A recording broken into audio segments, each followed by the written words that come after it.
Halo teman-teman, selamat datang di podcast terbarunya KMA Kridaya, yaitu Sounds of Kridaya Podcast. Nah, Sounds of Kridaya Podcast ini apa sih gitu kan? Karena ini episode perdana juga, jadi aku bakal jelasin sama teman-teman nih podcast ini tuh kita bakalan ngapain aja. Jadi di Sounds of Kridaya Podcast ini kita bakalan nyajiin obrolan dan bincang-bincang sama bintang tamu atau narasumber-narasumber yang bakalan kita undang juga ke depannya dan hari ini untuk ngobrol-ngobrol seputar masalah-masalah dan isu-isu yang kira-kira nih dialamin nih dan relatable sama mahasiswa-mahasiswa arsitektur di KMA Kridaya. Nah, jadi stay tune terus, ditonton sampai habis karena kali ini episode perdana itu bakalan keren banget, bakalan seru banget. Jadi jangan lupa ditonton.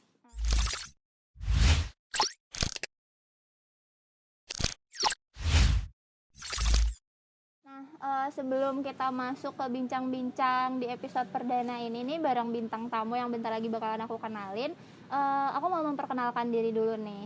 Di sini aku sebagai host dari podcast dari Sounds of Frida ini mau memperkenalkan diri, nama aku Kenny dan aku bakalan nemenin teman-teman selama beberapa menit ke depan untuk berbincang-bincang sama narasumber kita kali ini. Nah, sebelumnya nih, kalian mau tahu nggak topik pembahasan yang bakalan kita sajiin di hari ini tuh apa? Seperti yang kita tahu nih, pada saat ini tuh kita masih dalam masa-masa pandemi, masa-masa PPKM, dimana kayak kita kuliahnya online gitu, kita ngerjain segala sesuatunya dari rumah, nggak bisa ketemu temen, nggak bisa ketemu doi juga gitu kan. Mau ngapa-ngapain tuh bingung gitu, boleh nggak ya keluar atau boleh nggak ya gitu. Nah, karena permasalahan-permasalahan itu nih gara-gara pandemi itu kita banyak banget pasti dari teman-teman juga yang ngerasa cemas, yang ngerasa gelisah, ngerasa kayak kesepian, capek juga, stres juga gitu kan. Apalagi buat maba-maba baru nih angkatan 21 mungkin masih ngawang-ngawang banget nih, baru masuk perkuliahan terus langsung online gitu kan. Belum lagi mata kuliahnya atau tugas-tugasnya yang mungkin udah mulai kerasa hektik-hektiknya juga gitu kan. Nah, di podcast kita perdana kali ini kita bakalan ngebahas tentang permasalahan itu semua, gimana sih tentang coping mechanism-nya untuk stress management, untuk tips and tricks gimana sih cara memanage waktu dengan baik. Nah, maka dari itu untuk episode perdana ini kita ngadirin bintang tamu nih yang keren banget nih. Klunya ini akang-akang ganteng ya dari KMA. Kita langsung sambut aja nih Kang Zain. Buat teman-teman nih yang belum kenal sama Kang Zain juga, mungkin maba-mabanya nih pengen tahu nih siapa nih akang-akang dari KMA Kridaya nih gitu kan yang jadi pembicara kali ini. Boleh dikenalin diri Kang Zain, siapa namanya, dari kelas apa? Oke, halo semuanya. Kenalin, nama aku Zain Akbar Rashid. Aku dari Pendidikan Teknik Arsitektur Angkatan 2019. Nah, Itu aja. Oke, itu namanya Kang Zain ya dari PTA 2019. Nah, oke, Kang Zain makasih banyak udah mau jadi narasumber episode perdana nih di podcast Kridaya. Oke, kita langsung masuk ke tanya jawab nih sama Kang Zain.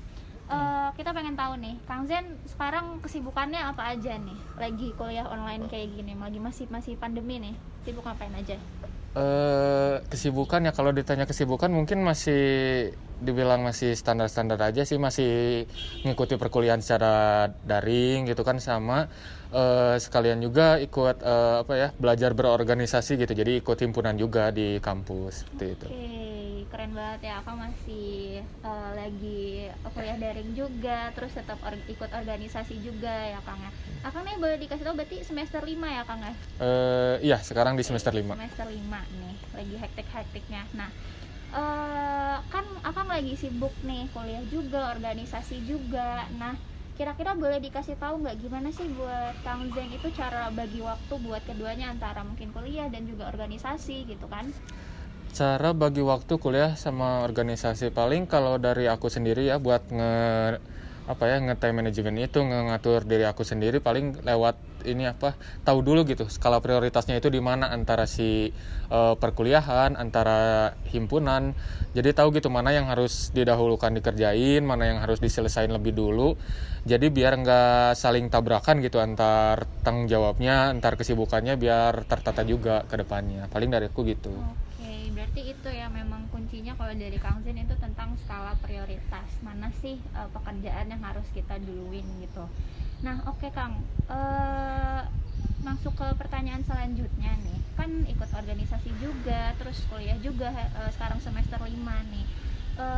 Pernah nggak sih Kang ngerasain keteteran gitu waktu lagi ngerjain tugas, karena kan mungkin dari organisasi juga kan timelinenya agak padat gitu kan, terus belum juga tuntutan kuliah gitu kan, tuntutan tugas-tugas juga. Nah gimana sih Kang Zen, pernah nggak ngerasain gitu keteteran gitu ngerjain tugas?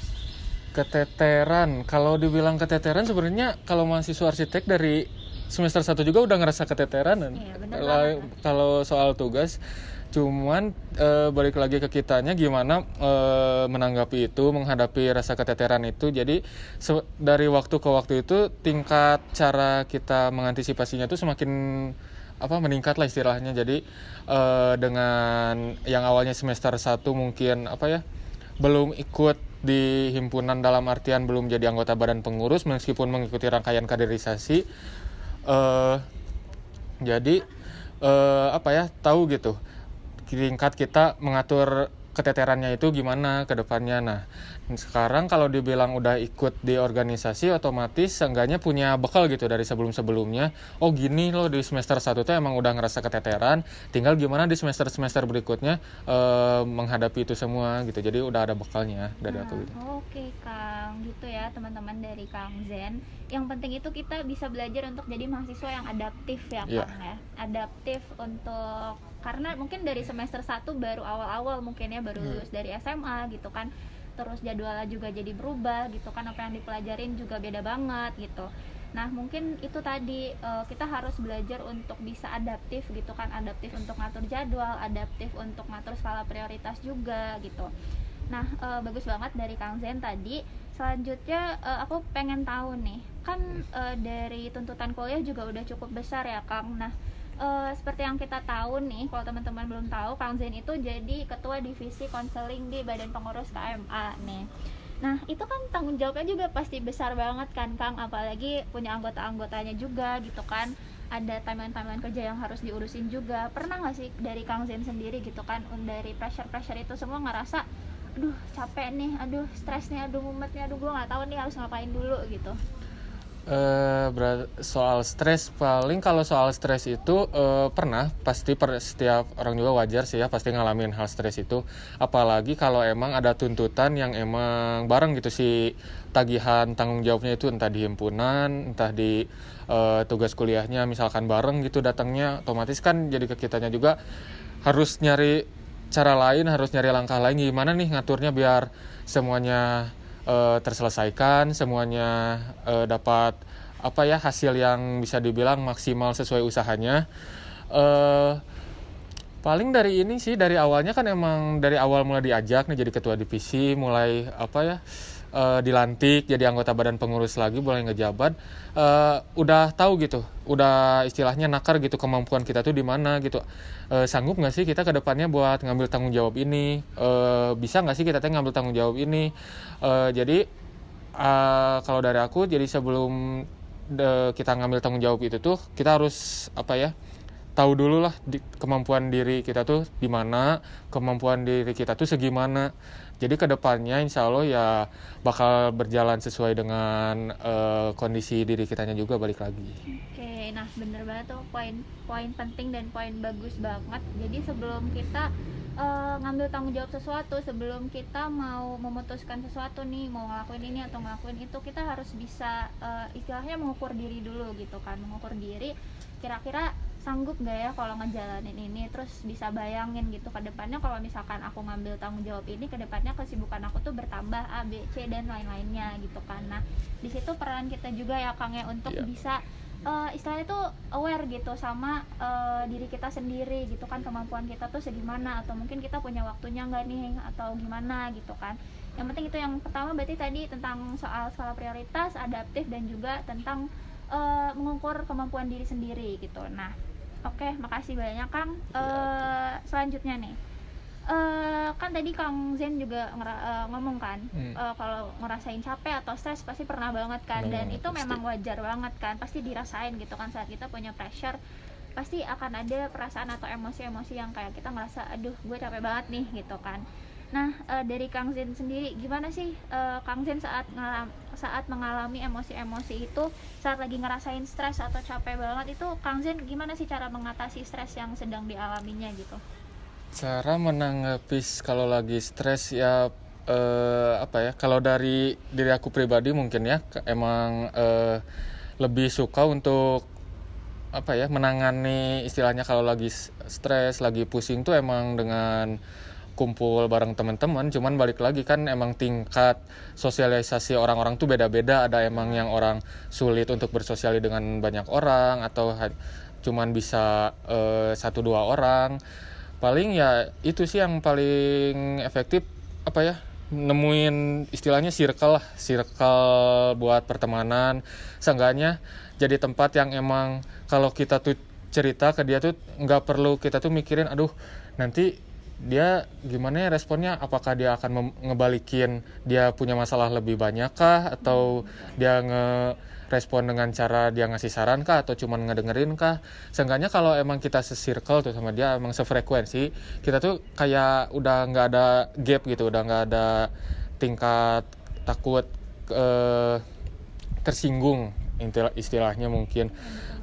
Jadi bisa ya tadi, jadi balik lagi suka ngumpul, suka ngobrol sama teman-teman yang tadi istilahnya circle. Tapi lebih bagus sih emang bersosialisasi dengan semua orang. Tapi balik lagi yang tadi kan setiap orang punya kadar tingkat sosialisasi berbeda-beda. Nah paling dibalikin kalau emang circle tersebut dalam kondisi yang sama, misalkan dalam kondisi yang emang belum bisa ngumpul, dalam kondisi yang emang jadwalnya padat juga, balik lagi ke yang self healing sih, balik lagi ke yang ngebalikin mood, ngebalikin rasa ingin nugas lah, ngejalanin tanggung jawab di himpunan kah, segala macamnya ya self healing. Paling dari aku pribadi buat self healing aku sendiri lebih ke ngejalanin hobi. Untuk sekarang paling hobi sekarang paling lebih ke olahraga, ngejalanin olahraga yang emang bisa dijalanin sendiri, mungkin kayak sepeda, lari atau segala macamnya yang bisa ngebalikin mood. Jadi seenggaknya dengan apa ya, ngejalanin hobi itu tuh ada feedback lain gitu yang diambil selain dari menghilangkan stres, yang tadi dapat sehatnya juga. Betul banget tuh. Itu tips yang bagus ya teman-teman. Nah, sekali lagi poin terpenting juga untuk nyari support system yang baik ya Kang ya. Karena mungkin aku sendiri percaya kalau kita lagi ngerasain kayak gitu tuh emang support dari orang-orang terdekat tuh powernya gede banget ya. Jadi kayak ketika kita lagi ngerasa down atau lagi ngerasa capek gitu, dengan kita cerita sama teman-teman gitu kan, sama teman-teman yang emang bisa jadi pendengar yang baik untuk kita tuh, ke kitanya juga jadi ngerasa lebih tenang, atau kita jadi ngerasa lebih termotivasi juga ya Kang ya, untuk kedepannya bisa lebih ada semangat lagi nih untuk ngejalanin aktivitas-aktivitas. Terus yang kedua juga tadi dari Kang Zen sendiri, kalau memang pasti kan dari kita juga nggak mungkin ada semangat untuk ketemu orang terus kan, pasti ada rasa-rasanya lagi pengen sendiri, lagi pengen nikmatin waktu nih sendirian aja, mungkin dengan self healing tadi kata Kang Zen. Mungkin kalau dari Kang Zen olahraga gitu yang bisa dilakuin sendiri di rumah gitu ya Kang ya, atau keluar gitu sendiri, jalan-jalan pakai sepeda atau apapun itu. Nah mungkin itu kalau dari tingkat self healing orang masing-masing bisa beda-beda ya Kang ya, gimana caranya kita bisa nemuin gaya self healing kita masing-masing, mungkin kayak gitu ya Kang ya. Nah lanjut nih Kang, pertanyaan terakhir nih. Kan Kang Zen nih dari semua tuntutan-tuntutan yang sedang dijalanin gitu kan, terus lagi ngerjain kuliah, ngerjain organisasi juga gitu kan. Nah yang aku dengerin dari tadi Kang Zen juga kan bisa produktif gitu ya. Nah gimana sih tips and triknya dari Kang Zen untuk manajemen waktu itu semua, dan gimana sih mungkin ngasih tips juga gitu, gimana sih cara membangun semangat produktif itu sendiri gitu? Balik lagi ke yang tadi sih, di skala prioritas untuk apa ya, tips time management. Jadi istilahnya mungkin kita tuh harus bikin apa ya, timeline buat diri sendiri gitu. Jadi mana yang emang harus dikerjain lebih dulu, mana yang emang diprioritasin lebih dulu. Cuman balik lagi di skala prioritas itu tuh ada beberapa indikator yang emang dijadiin bahwa oh si ini tuh bisa dikerjain lebih dahulu. Mungkin dari Kalau tugas mungkin dari waktu pengumpulan sih ya yang paling kelihatan. Oh ini paling dekat nih pengumpulannya, otomatis itu yang harus dikumpulin lebih dulu. Kayak mungkin dari himpunan juga sama. Oh ini nih job desk ini harus terlaksana tanggal sekian sekian sekian. Nah jadi dipersiapkan juga. Oh berarti sebelum job desk ini tuh harus benar-benar prepare, harus benar-benar all out lah istilahnya, biar hasilnya juga ya sebanding gitu dengan usaha yang dikeluarkan, effort yang dihasilkan juga. Nah, selain itu, balik lagi, kan tadi itu skala prioritas itu ada beberapa indikator, paling dari aku nambah indikator ini sih, misalkan ada beberapa mata kuliah nih, mata kuliah A, B, C gitu. Dilihat nih dari mata kuliah A, B, C ini tuh, tingkat kemampuan kita, tingkat rasa kita menguasai materi tersebut nih, kemampuan kita di mana, misalkan kita tuh lebih ngerti, lebih paham, misalkan di tugas A gitu. Mungkin kalau paham semata kuliahnya mungkin paling di tugas itu dulu aja, dilihatnya di tugas ini tuh lebih bisa nih, lebih menguasai, jadi dikerjain dulu emang yang sekiranya ini mah bisa dikerjain terlebih dahulu, yang ini mah bisa di nanti gitu, maksudnya di nanti di sini tuh ya mungkin cari alternatif lain, mungkin bisa belajar sendiri, mungkin sekarang kan banyak lah platform-platform belajar mandiri gitu kan.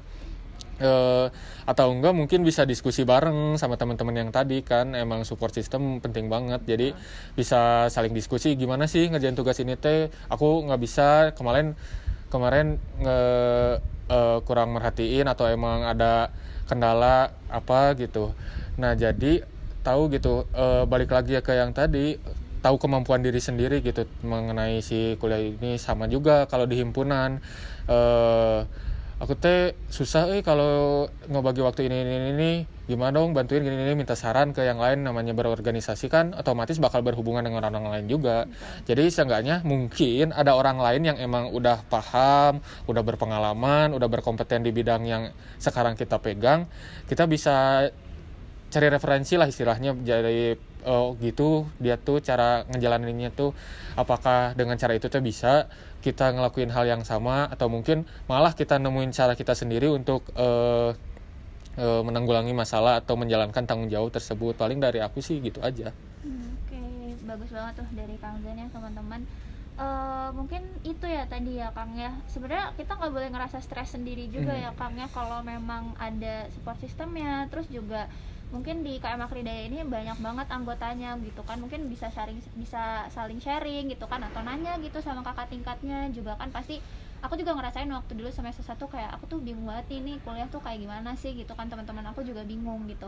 Nah jadi bisa nanya-nanya nih sama kating perihal tugas, karena kating-katingnya juga open banget gitu kan soal tugas, baik-baik banget gitu kan. Ketika misalkan ada yang bingung soal tugas A misalkan, terus kayak katingnya juga pernah ngerjain itu gitu. Nah bisa tuh nanyain, Kang Teh ini buat tugas yang kayak tugas ini tuh gimana sih ngerjainnya gitu kan, atau apa gitu kan. Jadi jangan pernah takut untuk bertanya atau saling berbagi referensi lah istilahnya kayak gitu. Untuk tugas-tugas juga kayak gitu, mungkin tadi kata Kang Zen bisa kita istilahnya kayak disortir ya Kang ya, disortir gitu loh. Apa sih yang bisa kita tugas yang bisa kita lakuin terlebih dahulu, yang mungkin nggak terlalu berat gitu kan, yang nggak terlalu berat dan bisa kita lakuin duluan, bisa selesai cepet, itu juga mungkin bisa dilakuin ya Kang ya. Bisa kita kerjain dulu gitu, nanti bisa kita kumpulin dulu gitu kan. Dan tugas-tugas yang lainnya mungkin yang lebih berat gitu kayak tugas studio, itu bisa kita cicil misalnya gitu kan, atau ngerjain dulu sama teman-teman gitu kan, nanya-nanya dulu gitu. Intinya jangan ngerasa stres sendirian sih, karena ngerasa stres sendirian itu nggak enak banget. Dan jangan lupa karena KM Akridaya ini anggotanya banyak banget dan bisa jadi tempat untuk saling sharing gitu ya Kang ya. Intinya itu sih. Oke. Kesimpulan yang aku dapat nih di podcast kali ini, yang pertama itu kita harus bisa jadi mahasiswa yang adaptif. Nah itu kuncinya, yang pertama jadi mahasiswa yang adaptif.